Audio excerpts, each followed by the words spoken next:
दोस्तों, एक औरत का कहना होती है उसकी इज्जत। किसी महिला के लिए उसकी इज्जत उसके अस्तित्व से भी ज्यादा मायने रखती है। इसकी कीमत सिर्फ एक महिला को ही पता होती है। इज्जत एक ऐसा शब्द है जिस पर महिलाओं की पूरी दुनिया टिकी है, लेकिन क्या होता है जब किसी सिरफिरे के द्वारा उनकी इज्जत लूट ली जाती है? जरा सोचिए, रेप के बाद उन महिलाओं पर क्या गुजरता होगा। दोस्तों, जब किसी महिला के साथ रेप होता है तो ये इतना दर्दनाक होता है कि उस महिला के अलावा शायद ही कोई उस दर्द का एहसास कर सके। अपनी शारीरिक भूख को पूरा करने या गंदी मानसिकता के कारण कुछ लोग ऐसे कुकर्म करते हैं जो किसी महिला की सारी जिंदगी बर्बाद कर दे। रेप के बाद भी विक्टिम को ऐसी प्रॉब्लम्स फेस करनी पड़ती हैं जो बहुत ही दर्दनाक होती हैं। दोस्तों, रेप के बाद महिला के साथ होने वाले मेडिकल टेस्ट की खौफनाक दास्तां सुनकर आपका इंसानियत पर से भरोसा उठ जाएगा। ये टेस्ट रेप से भी ज्यादा दर्दनाक होता है। इसके बारे में कहते हैं कि यदि रेप फिजिकल वायलेंस है तो ये टेस्ट मेंटल टॉर्चर है। दोस्तों, आज के इस वीडियो में हम आपको सोसाइटी के द्वारा रेप विक्टिम के साथ की गई यातनाओं से रूबरू कराएंगे। साथ ही आपको ये भी बताएंगे कि इसकी जांच कैसे की जाती है। लेकिन उससे पहले आपसे एक रिक्वेस्ट है कि आप हमारे चैनल को सब्सक्राइब करके बेल आइकन को ऑन जरूर कर लें। तो चलिए शुरू करते हैं।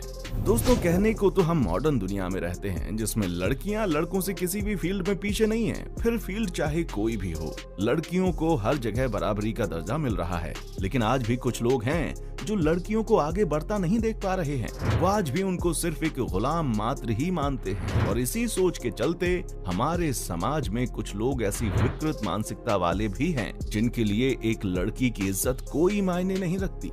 वो उन्हें बस हवस मिटाने का जरिया समझते हैं। इसी कारण आज हमारे समाज में बलात्कार के इतने मामले आते हैं। ये हमारे समाज का एक ऐसा काला सच है जिसे ना चाहते हुए भी हमें मानना पड़ता है। बलात्कार किसी भी लड़की के लिए मौत से पहले मरने के समान होता है। बलात्कार जैसे शब्द से ही अनुमान लगता है कि बलपूर्वक किया गया काम। अक्सर बलात्कार शब्द का प्रयोग उस जगह किया जाता है जहां 18 वर्ष से कम आयु की लड़की के साथ जबरदस्ती उसकी इज्जत लूट ली जाती है। हालांकि यही शब्द 18 वर्ष से ऊपर की लड़कियों के लिए भी लागू होता है। दोस्तों, बलात्कारी एक ऐसा वहशी दरिंदा होता है जिसे हर नारी में, फिर चाहे वो उसकी माँ हो या उसकी बहन, वो 6 साल की बच्ची हो या 60 वर्ष की वृद्धा, उसे मात्र अपनी हवस पूरी करने का एक जरिया नजर आती है। और इस जघन्य कुकर्म को करने के लिए कभी कभी तो वो समूह में स्त्री को अपनी हवस का शिकार बनाते हैं, जिसे कानूनन सामूहिक बलात्कार यानी कि गैंग रेप कहा जाता है। अब आप ही सोचिए, जब किसी को अपनी माँ, बहन, बच्चे और वृद्धा में सिर्फ वासना नजर आए तो उसे क्या कहेंगे? दोस्तों, अपनी इस मेंटलिटी के पीछे ये लोग वेस्टर्न कल्चर को दोष देते हैं और कहते हैं कि वेस्टर्न कल्चर के फैलाव के कारण आए बदलाव ने पुरुषों की भोग और वासना को चरम पर पहुंचा दिया है। खुलेपन के इस दौर में जहां हर चीज बिकने के लिए तैयार है, इसलिए पुरुष को इज्जत भी बिकाऊ चाहिए। दोस्तों, यदि हम इनकी ये बात मान भी लें, लेकिन फिर भी ऐसा तो नहीं है कि बलात्कार आज ही हो रहे हैं, बल्कि हमारे समाज में ये बहुत पहले से होते आ रहे हैं, जिसकी सबसे बड़ी वजह है पुरुषों के द्वारा औरतों को अपनी जागीर समझना। अब पुरुषों के दिमाग में ये बात कहां से आई, कुछ कहा नहीं जा सकता। दोस्तों, बलात्कार क्यों होता है, कैसे होता है, किन परिस्थितियों में होता है, ये सब उस महिला या लड़की के लिए कुछ मायने नहीं रखते, क्योंकि ऐसी स्थिति में उस पीड़िता के लिए जीवन कष्टों की गठरी बन जाता है। पहले तो उसका शारीरिक बलात्कार होता है और फिर हर पल उसका मानसिक बलात्कार अपनों के ही द्वारा होता रहता है। दोस्तों, बलात्कार के बाद एक लड़की को किस फिजिकल पेन से गुजरना पड़ता है, इसका अंदाजा हमारी सोच के परे है। बलात्कार के बाद ये सबसे पहली पीड़ा होती है, क्योंकि जब कोई हैवान अपनी पूरी ताकत से किसी की इज्जत लूटता है तो उस दर्द की पीड़ा मात्र से ही पीड़िता कई दिनों तक परेशान रहती है। और ये दर्द नाबालिग और कम आयु की लड़कियों में और भी ज्यादा होता है। इसमें पीड़िता का शरीर कभी कभी तो इतना घायल हो जाता है कि उसकी मृत्यु भी हो जाती है। हालांकि ऐसे समय में पीड़िता को जल्दी ही अगर मेडिकल हेल्प मिल जाए तो हालात काबू में आ सकते हैं। दोस्तों, फिजिकल पेन के साथ साथ विक्टिम को मेंटल ट्रॉमा से भी गुजरना पड़ता है। बलात्कार तो शरीर का होता है, फिर मन को कैसी पीड़ा। लेकिन ये वो दर्द होता है जो हर दर्द से बढ़कर होता है। शरीर का दर्द तो एक बार के इलाज से मिट जाता है, लेकिन जो जख्म दिमाग में बनते हैं उसका अंत ज्यादातर आत्महत्या होती है। हालांकि ये गलत है और किसी और की गलती के लिए खुद को दोषी मानकर सजा देना बेवकूफी है। मेंटल इलनेस और अंधेरे में पीड़िता इस कदर गुम हो जाती है कि उसे अपने अस्तित्व का ख्याल ही नहीं रहता। हर समय मन बस उस डरावने समय को याद करता है और दिमाग पागलपन की तरफ खिंचता चला जाता है। जिस चीज से मन सबसे ज्यादा दुखी होता है वो है इतना सब होने के बाद समाज का रवैया। एक ऐसी लड़की जिसकी इज्जत लुट चुकी हो, उसे समाज अधिकतर बुरी निगाहों से देखता है। खास करके निम्न और मध्यम वर्ग में अगर किसी लड़की के साथ बलात्कार या रेप हुआ तो उसे अछूत से कम नहीं माना जाता। सबसे ज्यादा दोष तो समाज का है जो बार बार पीड़िता के अहम और उसके सम्मान का बलात्कार करता है। समाज इस चीज में पीड़िता की ही गलती देखता है, उसे हर जगह नीच भावना से देखा जाता है। ऐसी परिस्थिति में लड़की का स्कूल, दफ्तर आदि जाना तो मानो पाप ही हो जाता है, जहां हर दूसरी नजर उन्हें वैश्या या कलमुही की नजर से देखती है। ऐसे में मेंटल पेन और इलनेस होना सामान्य है। इसका परिणाम ये होता है कि एक हंसती खेलती लड़की गुमनामी के साए में या तो गुम हो जाती है या आत्महत्या कर लेती है। दोस्तों कहते हैं कि कानून अंधा होता है, उसे सबूतों की बैसाखी चाहिए होती है। बलात्कार की घटना में भी कानून को सबूत चाहिए।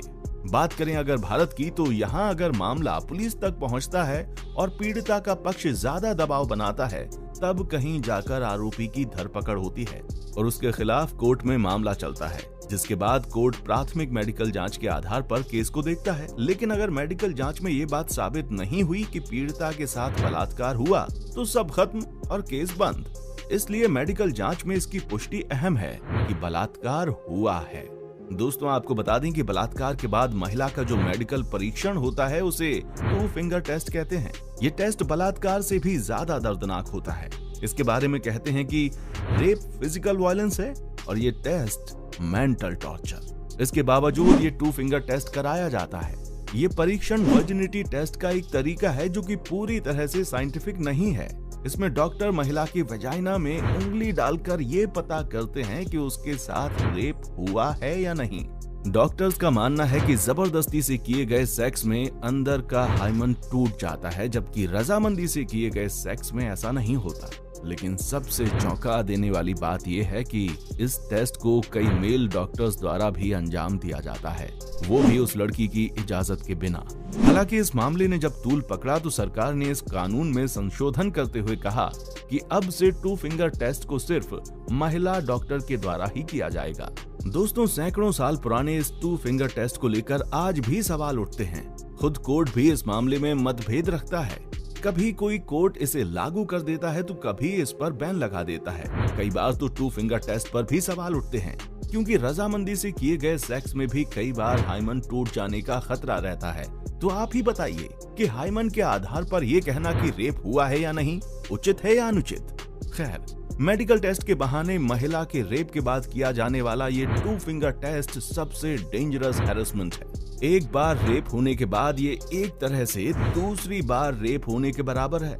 इसके बावजूद इस पर सरकार कोई ठोस कदम उठाने में नाकाम है। दोस्तों अगर हम दुनिया की बात करें तो जिन पश्चिमी देशों की वजह से कईयों का मानना है कि बलात्कार बढ़े हैं, वहाँ सजा के ऐसे कड़े प्रावधान हैं जिनसे कोई नहीं बच पाता।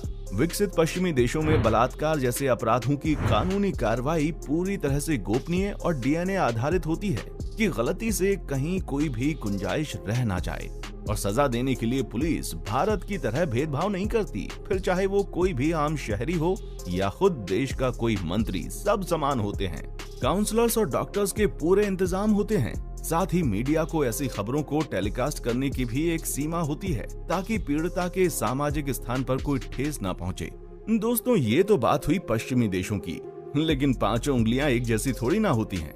दुनिया के इस्लामी देश जैसे पाकिस्तान, अफगानिस्तान, ईरान आदि देशों के कानून बलात्कार होने पर महिला को ही दोषी मानते हैं। कई देशों जैसे अफगानिस्तान और खाड़ी देशों में तो अगर किसी लड़की का बलात्कार हो जाए तो सजा आरोपी की जगह पीड़िता को दी जाती है, और वो भी सरेआम।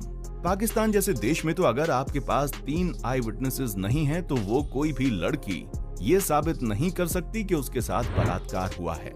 उल्टा उस लड़की को ही दोषी माना जाएगा। लेकिन ये भी सच है कि अगर ये अपराध इस्लामी देशों में साबित हो गया तो सजा इतनी भयानक होती है कि सुनने वाली की रूह भी कांप उठे।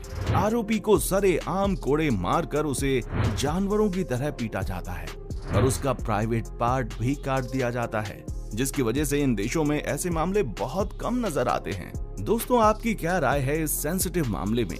हमें कमेंट करके जरूर बताएं। वीडियो पसंद आया हो तो वीडियो को लाइक और दोस्तों के साथ शेयर करना ना भूलें। धन्यवाद।